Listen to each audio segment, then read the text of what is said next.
I'm like, you're the homie, rock a t-shirt. I'm on Burton, I'm on Nike, I'm on all these, have these big endorsement deals. I can't because of my contract. I'm like, well, let me see a contract. It said nothing about headwear. Instead of making t-shirts with my name on it, make a hat. Didn't know how to make a hat or a beanie. True story. Went to a dollar store, bought like 20 of the most ghetto hats and beanies you've ever seen. Bought a Sharpie. Come on. Wrote Neff on it. No. But there was an Olympic televised event. One of the guys, on the podium had my last name written on his head, and that's really where Neff cracked the code.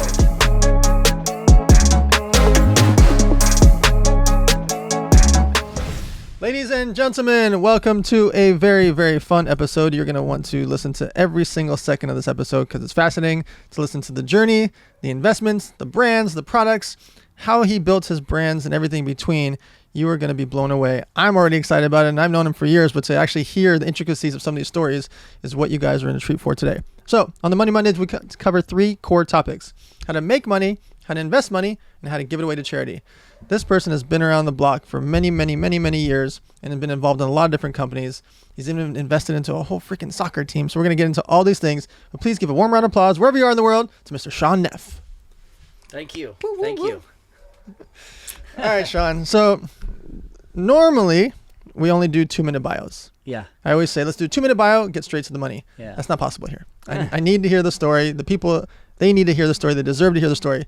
Tell us how Shaun Neff first got into the game, and then let's walk through some of these brands, products, exits, and all the things along the path. Love it, man. So yeah, grew up in SoCal here, a little north of LA.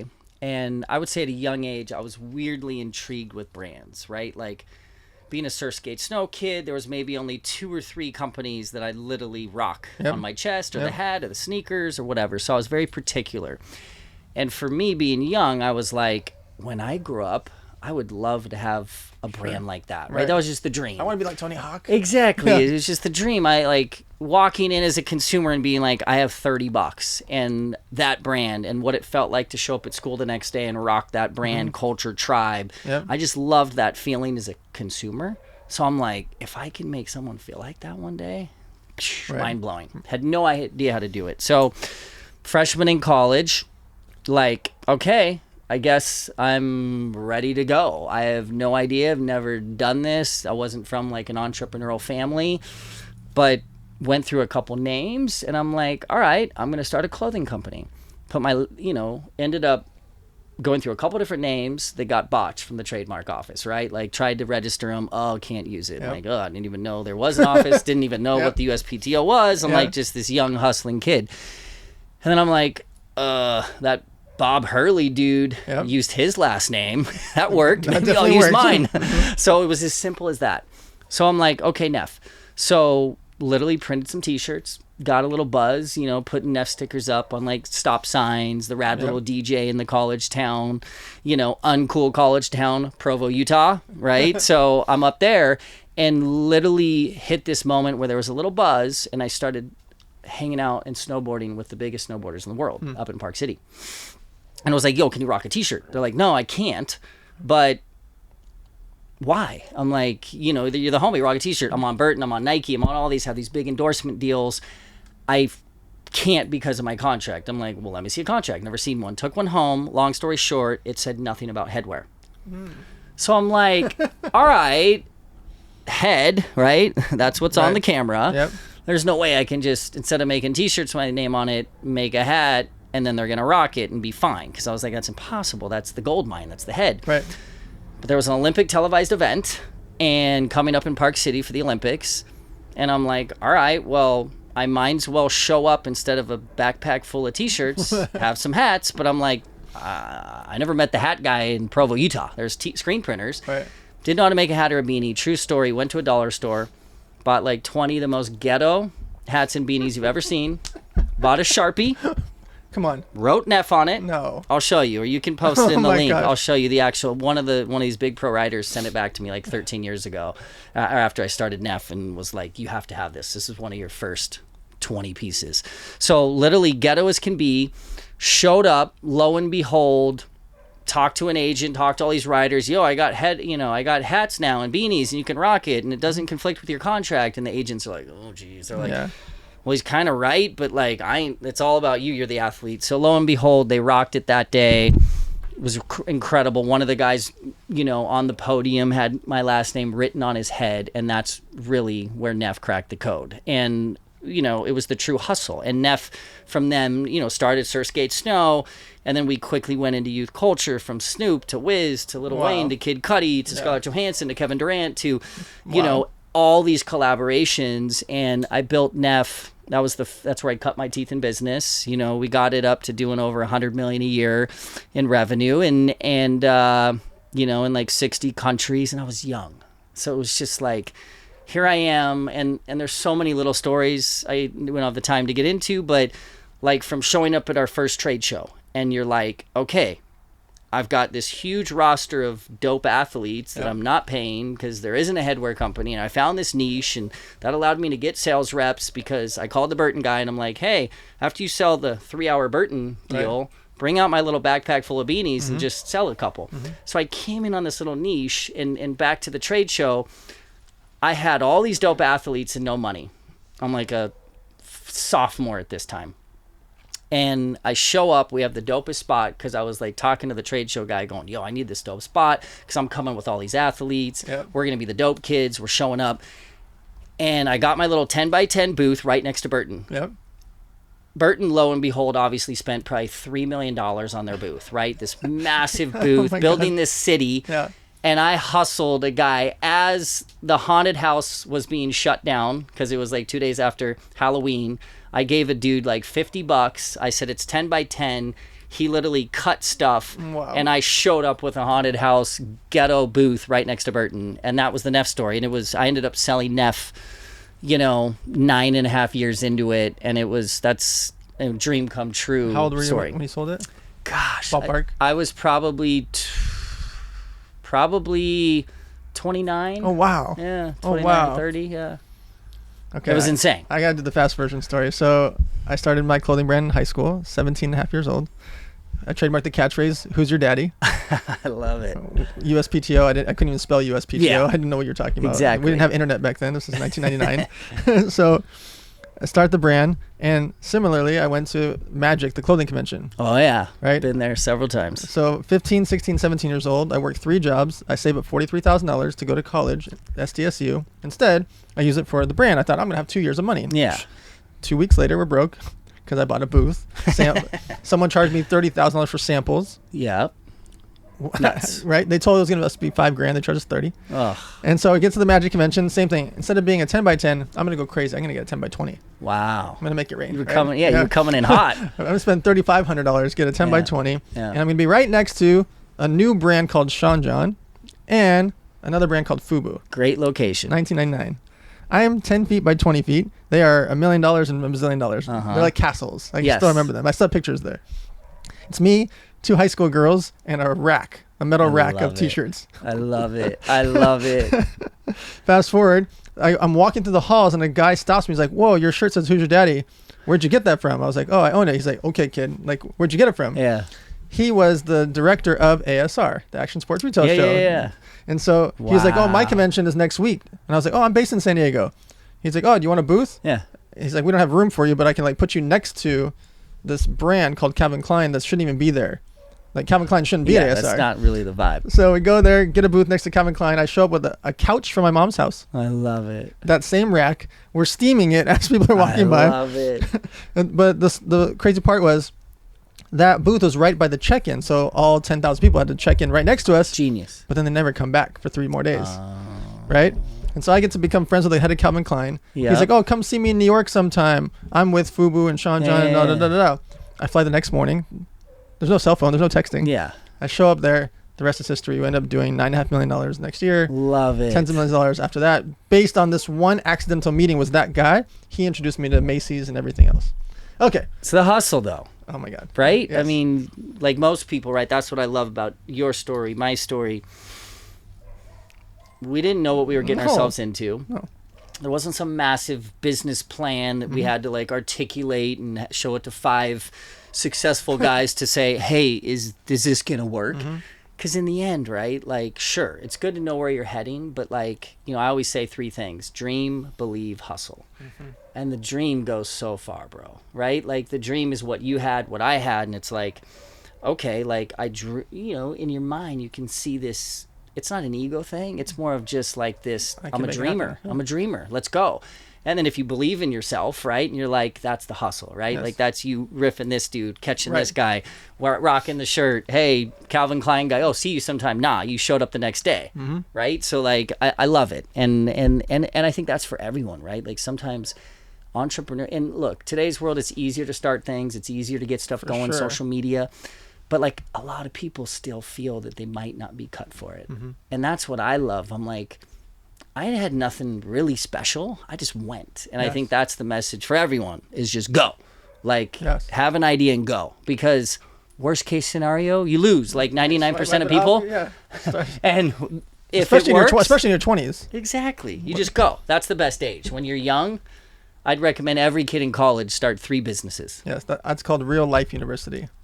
Love that. Okay, so you're 29 years old. You sell this company that's named after you. Yeah. You've been doing it for a decade. How do you decide, I'm just going to chill out and, you know, hang out on the beach and hang out with girls and go eat and whatever, or I'm going to do my next venture or advise companies, consult? Like, how do you decide what your next thing is once you have that exit?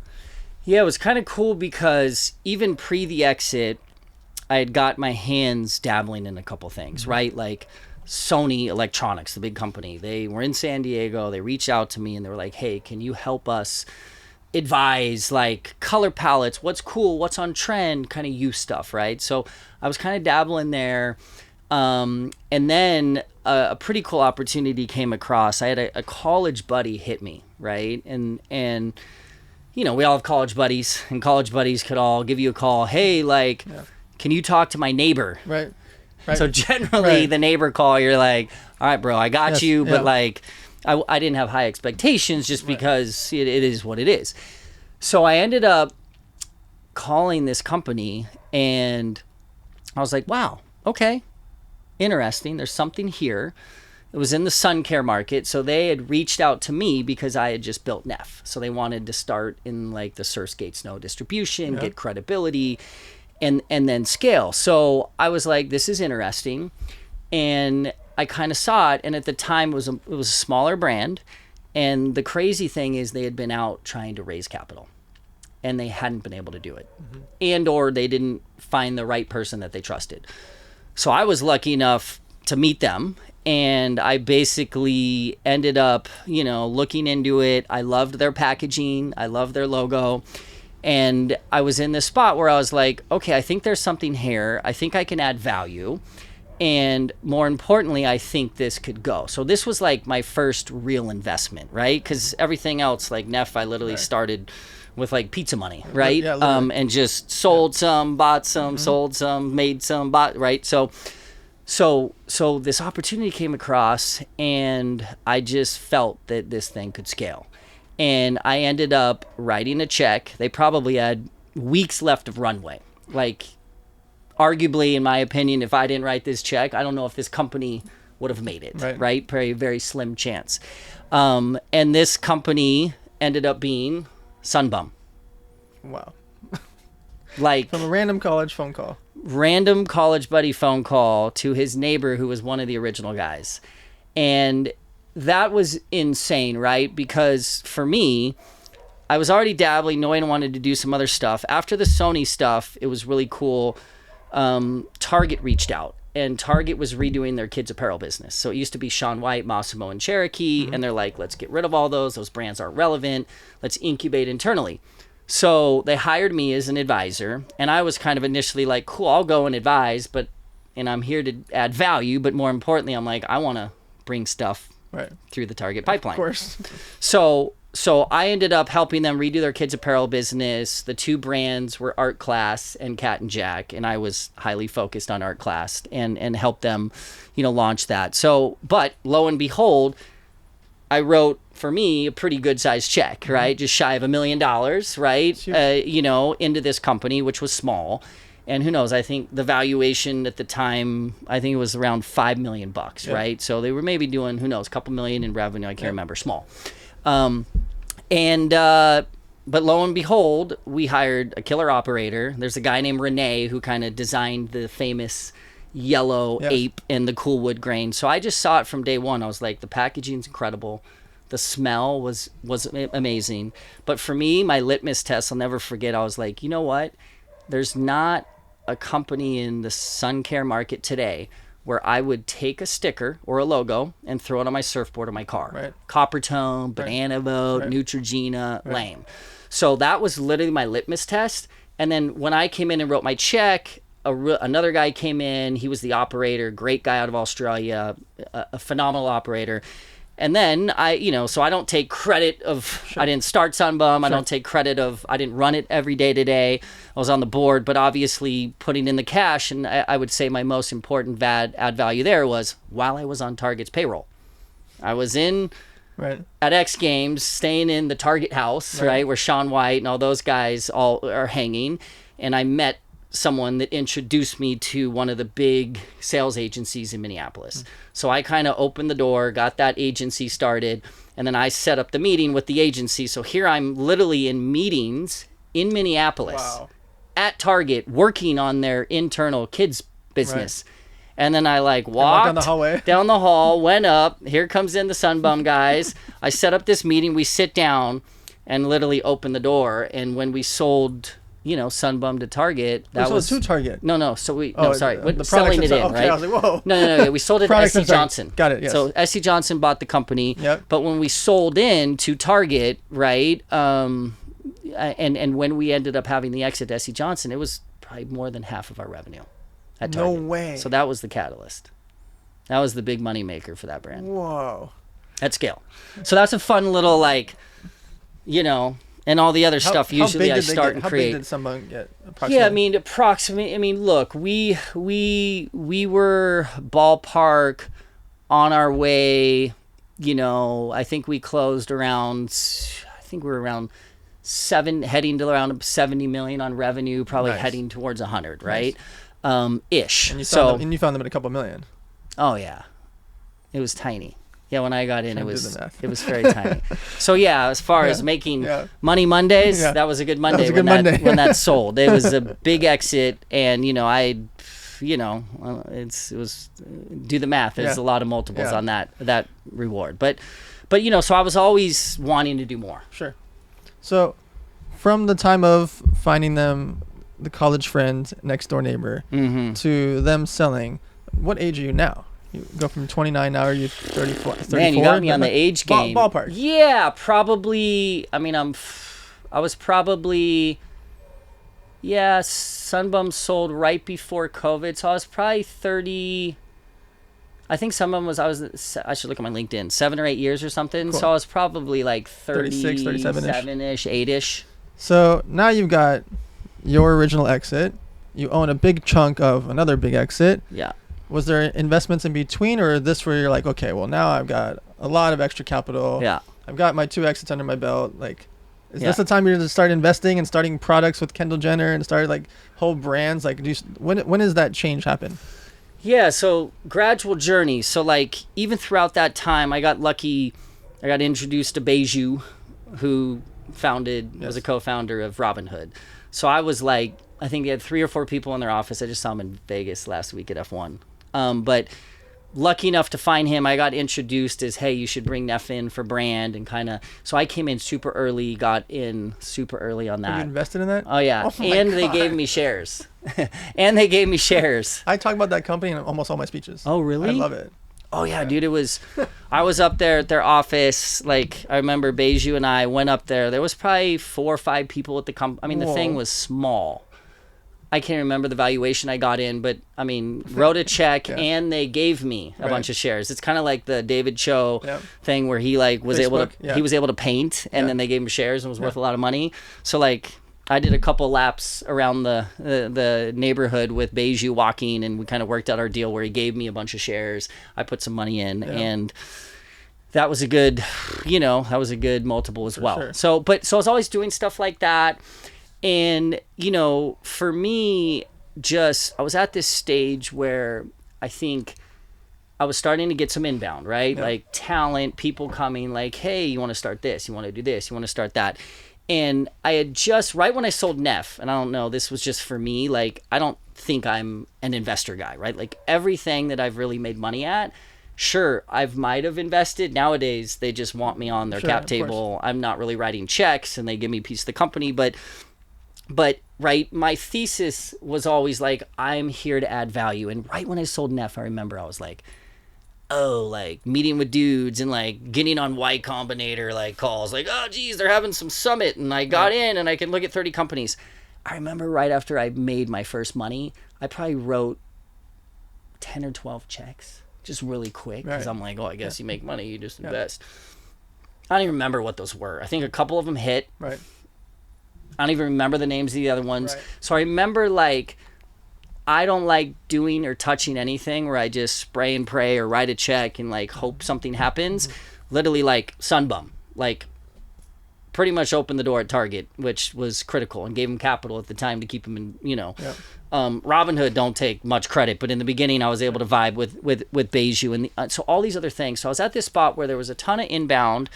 I knew I didn't want to just throw money at stuff and hope it works. It's not fun. I love building. I love thinking. I love ideating. I love, like, you know, and getting into, you know, the company where I spend a lot of time now, Beach House, right? Like, I'm in a spot where I love what I do because it's ideation, incubation.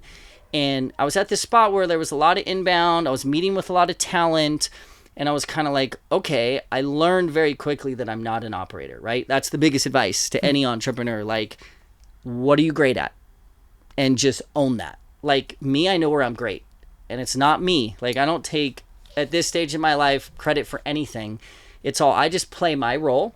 And I need other people at the table, right? And as long as you have killers at the table that are great, that's how you win, right? Mm-hmm. So I was kind of had to realize, like, because at Neff, when, you know, the company's blowing up and there's 150 employees, we're in 60 countries, I'm like reading Jack Welch books going, all right, I think I'm going to be a big CEO one day, you know? Like, and I'm like, that's so not me. Like, nowadays, if anything comes with, like, logistics or any of this stuff, I, like, just leave the room. Like, So, you know, I think that's the critical point is, up to that point in my life, I learned my superpower.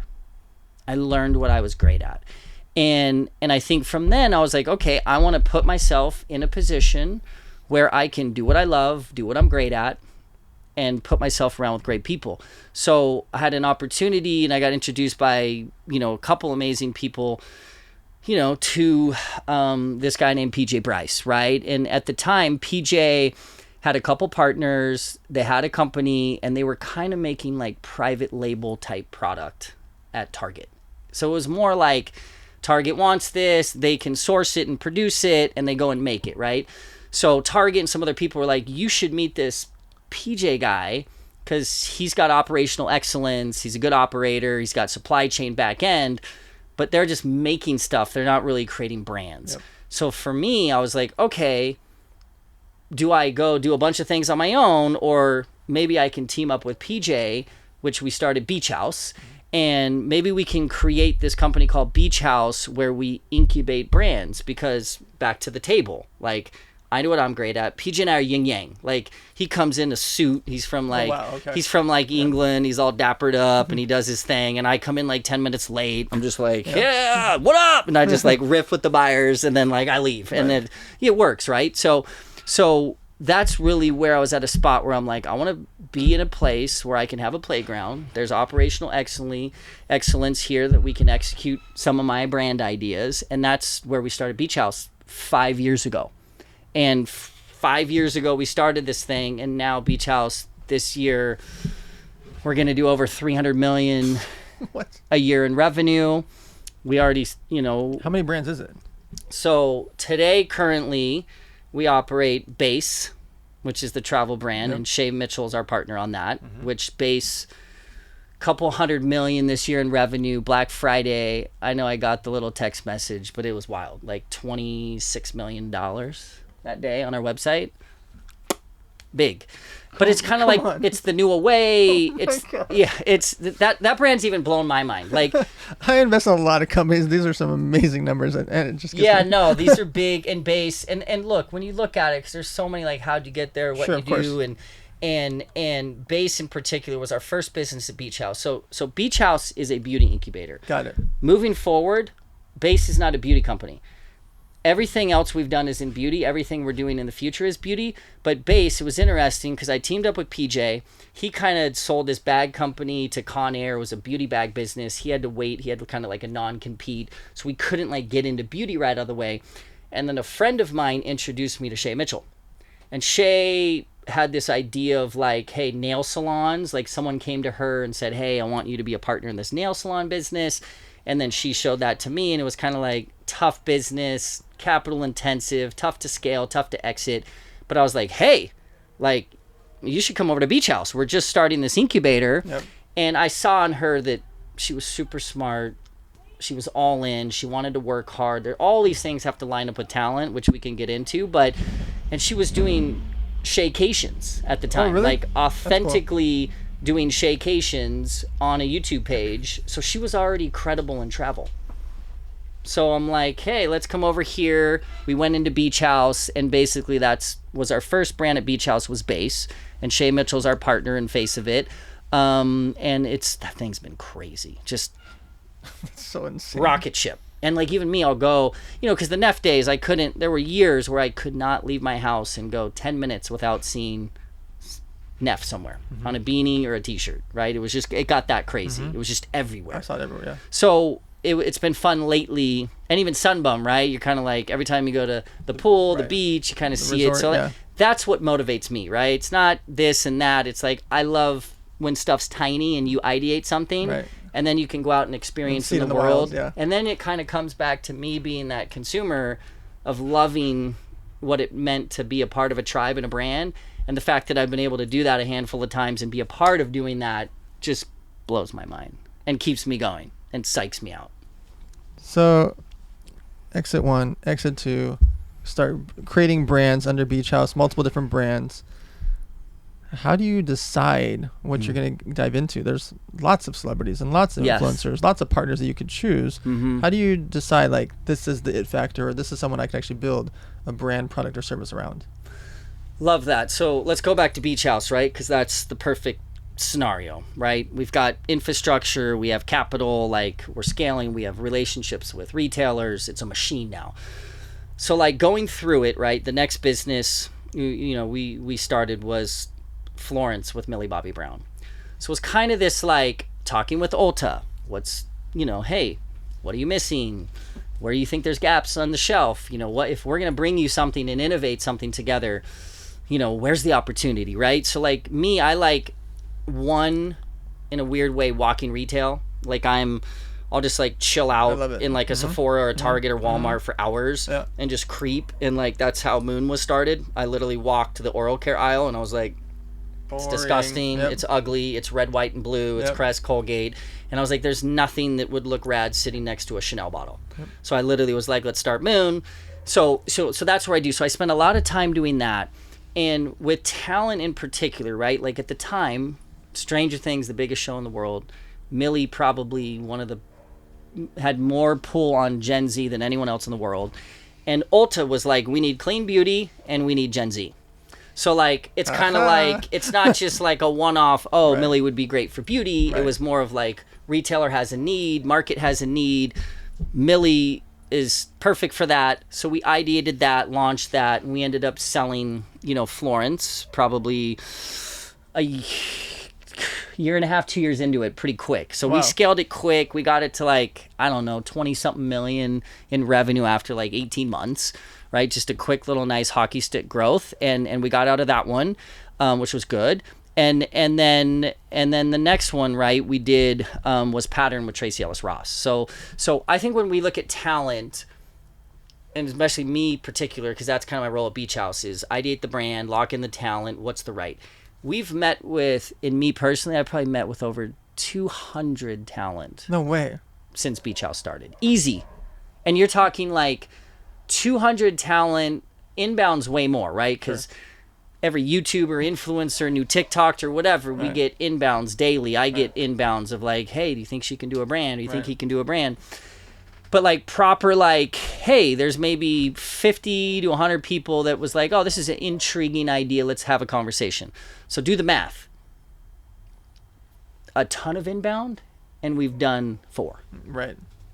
And each person is very different, right? Like Shay, give her all the credit for base. She's like all the product, the mindset around the business, how travel is not just like the old school away thinking of like buy a suitcase one every 5 years and go travel. No, it's like it's Coachella, it's Palm Springs for the weekend. We have this bag called the Weekender that just crushes it, right? Probably is a $50-60 million SKU, right? It's just something ridiculous, right? And just rocks, right? But that's Shay being authentic. She's in it, every design, every pouch, every this, every that. So we try to find talent that is ridiculously engaged in the category. I mean, authenticity and realness and storytelling, all of that's key. Because for me, creating a brand is just telling a story. So if you don't have someone that can tell the story, that people can believe and are going to be in, that's the biggest difference. I mean, we've met with, I don't want to drop names, but I've sat with a handful of individuals, household names, 200 million plus followers on Instagram alone, right, gone down the path. And in the end, okay, they want money. They don't care about this brand as much as these others. They're not going to work hard, and they're going to spend 3 months negotiating a deal to get the least amount of deliverables and the most equity, right? And those you run away from. Yep. So, that's the formula. Is it's not just one thing, right? It's every brand, there's a different need. Every brand, there's a different story. Like Kendall's perfect for Moon because that brand was all about aesthetic and being amazing. I mean, she's the biggest supermodel in the world. She's got the following. She's got great taste. So it was like a no-brainer when we ideated Moon. And I ended up calling Chris. Chris, our first meeting was actually randomly at Kylie's house. I don't know why, but Kylie wasn't even there. But Chris and Kendall were there. But Kendall was perfect for that brand. Mm-hmm. And unlike Shay, who was doing Shaycations, right? We positioned Kendall in a way where, look, like, she's not like the authority of oral care, but she's not trying to be. She has her whitening pen. It's rad. It's cool. And about aesthetic is her story. So who knows? It's a lot, though. It's not just like, oh, yeah, this is how you pick the right one. Because if it was that easy, we'd all be starting 20 of these a week. Right. So I use a similar thing. I've angel invested in 43 companies, which sounds like a lot. Mm-hmm. It's been a decade. So it's really like you. It's around 4 a year that I'm cherry picking out of hundreds and hundreds of messages and events and DMs and, hey, meet my friend and call it, like all the stories you have. One here, one there, one here. Because the main thing I'm looking for is the quarterback. Yeah. I'm betting on the person. Because their business plan is going to change. Their financials are going to change. Their forecasts and projections and everything in between is irrelevant to me because it's all going to change. And sometimes the whole product is going to change. It's going to do a full shift. Yep. Or a full pivot. And so I care about the person. Who am I betting on and what are they going to do?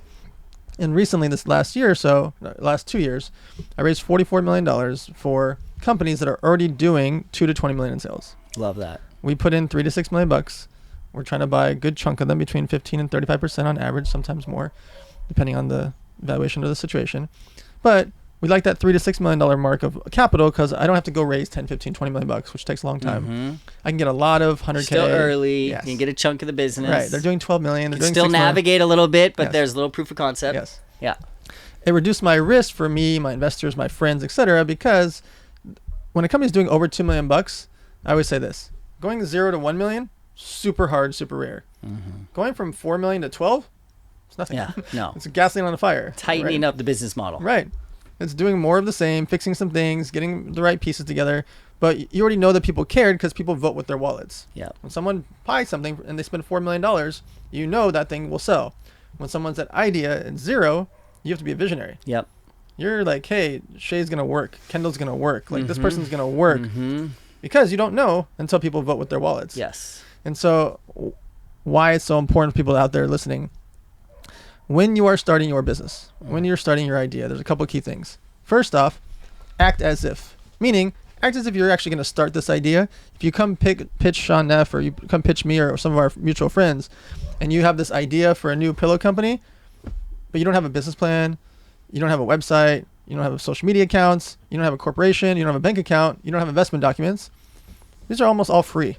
Besides the corporation, which is a few $100, everything else I just said is basically free. Mm-hmm. But if you won't go through the steps and actually like have a bank account and have a business plan and have like your free social media accounts that cost nothing to open up the main 6 social media accounts, why are we going to give you 100K or 500K or $1 million or whatever the number is if you can't even do the basics for free?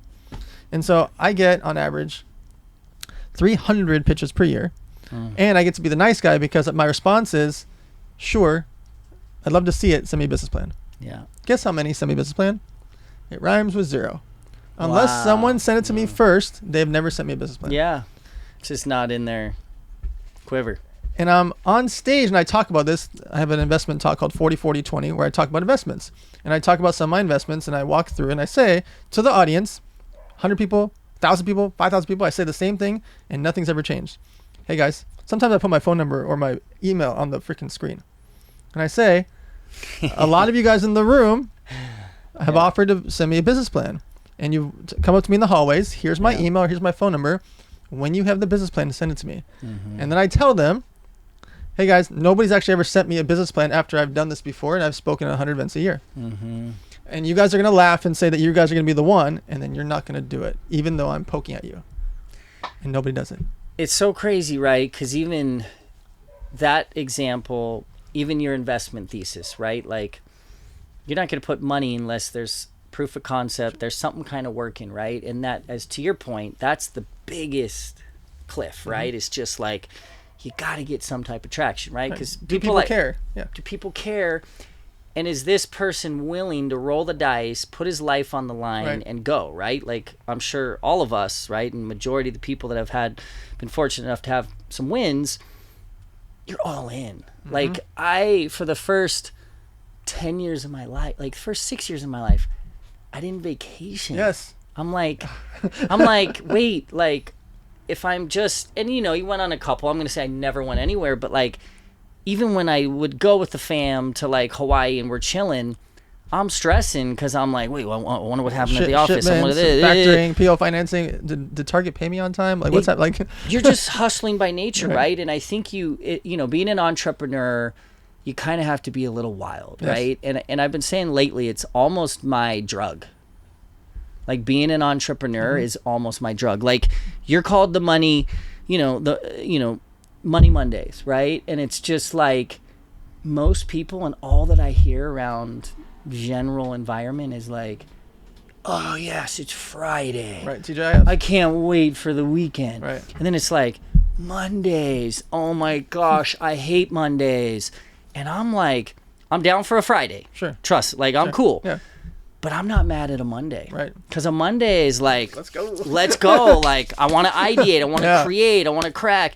And look, I understand it's funner now and I have access and, it's a little bit now where life I can pick and choose, but still back to when I was hustling. Sure. I had such this like will in me that I'm like, I'm all in. Like, and it wasn't like, I wasn't better than anyone else. There was a million lucky little things. There's a million this. I randomly meet Snoop at this moment, and then he, his agent calls, and we're chatting, and it's 5 days before the VMAs, and randomly he doesn't have a shirt picked out, and I'm randomly going, well, what happened if I made like a Neff shirt with like a dog on it? And he's like, well, that's crazy. I'm performing with Katy Perry, and we're singing California Dream. And I'm like, okay, well, how much cash do you need? And it's like, okay, I'm going to show up. Here's your backpack full of cash, and here's your Neff shirt. So it's just stuff like that where, like, sure, was I hustling? Was I thinking? Was I aware to be like, at that stage, no social media? The VMAs were the biggest thing a year. Of course. So if I can get a Neff shirt on Snoop with Katy Perry when she was at her peak, the value of that in marketing is bigger than my marketing budget that year. So I was witty and hustling. I was able to spit the game, but fortuitous that like a retailer knew this dude Nick. I don't know if you know Nick Adler, but Nick Adler's the guy that works with Snoop. So there's a lot of luck too. So like that's I think the biggest thing is like, no entrepreneur is just born perfect. For sure. No one's just, I've never met some people that are billionaires. I literally go, I wouldn't let them run a company for me.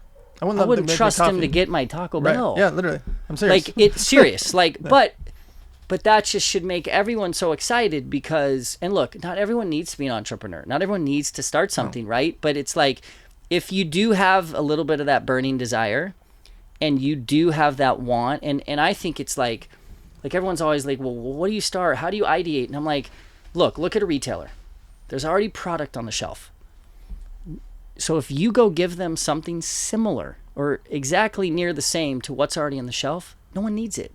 The retailers are doing just fine. Target doesn't need more cheese or potato chips or more bottled water. Yeah. But if you can tell a different story and tweak it and you have the drive, there's always room for something new. So it's like, I just love doing what I do now, building, ideating, and just meeting with amazing talent, right? Because that's why I like working with talent, because they're special in themselves. They've already done this once. Yes. They've already somehow beat all the odds in the world to become a big artist or become a movie star. Like, that alone is a unicorn. So me personally, I love working with talent because it's very respectful. Because a lot of people are like, oh, celebrity brand, this and that. But I'm like, no. Like, if they were able to do that, that's almost tougher than becoming a successful businessman. Mm-hmm. So it's almost like, check, you're already winning. Right. And then if they can be who they are, vibe with me, and we get a good operator, get a little cash behind the thing, we can play. Yeah. So we're inside the RV motorhome that's actually parked outside of the largest toy drive in the world. We call it the world's largest toy drive. It's largesttoydrive.com. This is day one of a 10-city tour where we're taking the toy drive in honor of our 10-year anniversary all over the country. Literally right this second, Shaun and I are sitting outside of the toy drive right now. So my last question is, why should people or brands do some type of charity or incorporate some charity into their world? Man, how I would answer that would just probably be even from simplicity, right? Like, you just spoke about your event. I just pulled up and I parked illegal somewhere. I hope my car's fine because it's slammed. But pulling up and just seeing that line of families and kids, nothing more needs to be said. Like, even for me, on like a real, you like see those kids running in. I see you running with these massive bags of toys, and these kids are lit up literally like it's Christmas morning there. Right. That's one form of charity, but you're giving something to who needs, those kids and those families need that, right? And even me pulling up, seeing this huge activation, signs, Santas, hot chocolate bars, pizza, toys everywhere. You did a phenomenal job doing this. But yes, should every human and should every brand think about charity? Of course, right? Because look, life's not easy for anyone, right? And we can sit here on this podcast. We've both fortunate enough to, have some W's, and we've probably had some losses. But like, in the end, life's not easy, right? No matter who you are, we're all humans. The world's not perfect. We're not perfect. But I think, if you're a brand and you can create an opportunity to give back to charity, if you're someone like Dan who has a platform and you can show up and have 1,000 families lined up and literally making them smile and literally teary-eyed as they leave, that's way better than making money. For sure. That's way better than being successful. It's way better than a podcast. It's the best thing ever. So, I mean, I think it comes down to your nature as a human. And I think all of us just growing up, having families, having anything, right? Like, if you could be kind and give to others, there's nothing that sucks about that. Yeah. It's only rad, right? And I just saw it. Like, what you've done here is incredible. Like, even pulling up, and I pulled up with my kid, and it's just like, you just felt happy. Right. Like, you put a smile on my face. It's awesome. And I'm not here to take anything. I actually donated. Exactly. But you made me smile. Right. But we're not doing it. We're doing it for those amazing families that needed this and to change. And that's what makes the world go round. Yeah. If that kind of charity stopped and helping others stopped, like, people talk about politics and this and that and, wars, that everything's going to like end. I guarantee you, if you stopped caring about others and helping other people, we're done. Yep. right, guys, I'm going to try to convince Shaun to come back on the podcast in a few months from now. I could ask him hours and hours of questions. The reason we do 40-minute podcasts is the average commute is 45 minutes and the average workout is 45 minutes. That's why we like to do 40-minute podcasts for you guys. It's important for us to have a good listen-through rate so that you guys share it, comment, like, subscribe, have these deep discussions with your friends about money, because we all grew up thinking it's rude to talk about money. I grew up thinking it's rude to not talk about it, because we now see what happens in our country and all over the planet where people can't spell FICO. They don't know what IRS is. They literally don't know how to do their taxes because you don't talk about it in school. We don't talk about it in the household. So it's really important for us, for you guys to have these discussions with your friends, family, followers, talk about money, study it, research it.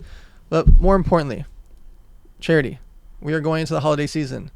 This episode's probably going to come out right around December 15th. This is my guess on that Monday. Please think about the charities that impact you. Who do you care about? Did someone pass away from cancer in your family? Do you care about homelessness, autism, Alzheimer, anything between? You don't need to have a bunch of money. You can go volunteer, spend your time, energy, post about them on social media, but please get involved in some type of charity. And with the millions and millions of people that are listening to this podcast, imagine if all of you guys did 1, 2, 3 pieces of charity, times that by millions. We're going to have a butterfly effect that changes the world.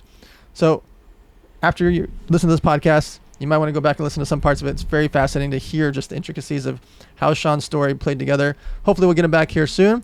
Make sure to follow Shaun Neff across Instagram and other social media platforms, and we'll see you guys next Monday.